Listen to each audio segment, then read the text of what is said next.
Assalamualaikum warahmatullahi wabarakatuh. Kali ini akan dibahas mengenai salah satu standar dari validasi metode analisis, yaitu presisi. Presisi adalah ukuran kedekatan hasil analisis yang diperoleh dari serangkaian pengukuran ulangan atau replikasi dari ukuran yang sama. Jadi, presisi diukur berdasarkan replikasi yang dilakukan pada sampel dengan konsentrasi yang sama. Hal tersebut dapat mencerminkan kesalahan acak yang terjadi dalam sebuah metode. Presisi biasanya diukur sebagai koefisien variasi atau deviasi standar relatif dari hasil analisis yang diperoleh. Hasil dinyatakan dalam persentase dengan syarat nilai yang dapat diterima adalah kurang dari 2%. Penentuan presisi dapat dibagi menjadi 3 kategori, yaitu yang pertama adalah keterulangan atau repeatability, merupakan analisis yang dilakukan di dalam laboratorium yang sama, dengan analis yang sama, serta peralatan dan sampel yang sama, dan juga analisis dilakukan di hari yang sama pula. Kemudian yang kedua adalah presisi antara atau intermediate precision, merupakan ketepatan yang dilakukan pada laboratorium yang sama namun dilakukan oleh analis yang berbeda dan dengan peralatan serta reagen yang berbeda pula. Kemudian yang ketiga adalah ketertiruan atau reproducibility, merupakan analisis yang dilakukan dalam laboratorium yang berbeda. Tujuannya adalah untuk memverifikasi bahwa metode akan menghasilkan hasil yang sama pada fasilitas tempat yang berbeda.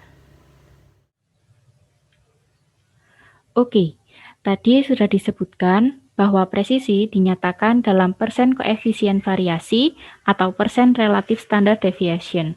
Bisa juga disingkat dengan persen KV atau persen RSD. Untuk menghitung persen KV atau persen RSD dibutuhkan beberapa tahapan. Nah, di sini saya akan menjelaskan bagaimana caranya menyelesaikan sebuah perhitungan presisi.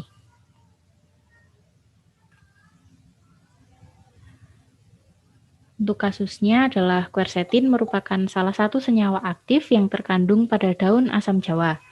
Pengujian senyawa aktif dengan metode spektrofotometri UV-Vis perlu dilakukan validasi sebagai salah satu persyaratan penjaminan mutu herbal. Salah satu pengujian validasi metode yaitu presisi dengan menggunakan larutan baku standar seri quercetin. Larutan baku standar quercetin konsentrasi seri 4 ppm, 6 ppm, 8 ppm, 10 ppm, dan 12 ppm diukur serapannya pada panjang gelombang maksimum 361,8 nanometer.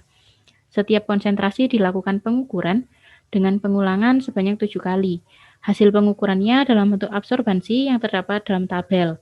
Untuk pertanyaannya yang A adalah berapakah nilai persen koefisien korelasi atau persen KV?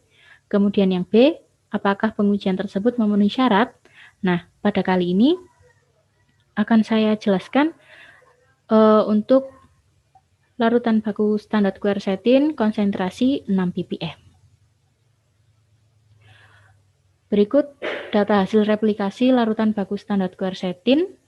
Dilakukan replikasi sebanyak 7 kali dan menghasilkan 7 absorbansi. Untuk penyelesaiannya, yang pertama adalah menghitung rata-rata dari absorbansi setelah dilakukan replikasi, kemudian menghitung nilai standar deviasi, dan yang terakhir adalah menghitung persen RSD atau persen KV. Nah, yang pertama dihitung rata-ratanya dulu. Jadi untuk absorbansinya sebanyak 7 data absorbansi dijumlahkan, kemudian dibagikan dengan jumlah data sebanyak 7.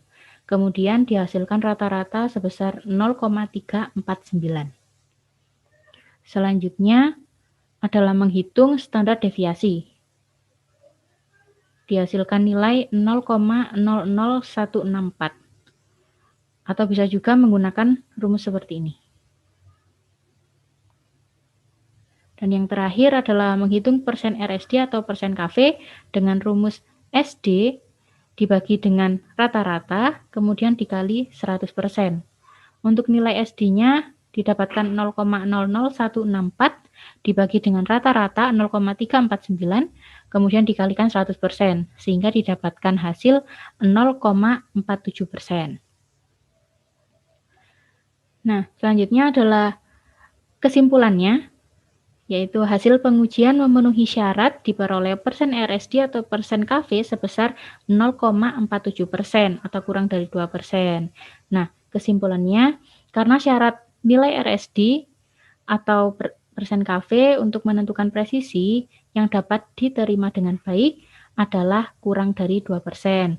Dan hasil perhitungan kali ini didapatkan hasil sebesar 0,47% dan kurang dari 2%, sehingga hasil pengujian memenuhi syarat.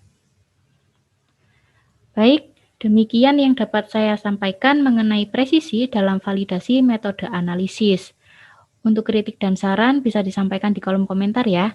Terima kasih. Wassalamualaikum warahmatullahi wabarakatuh.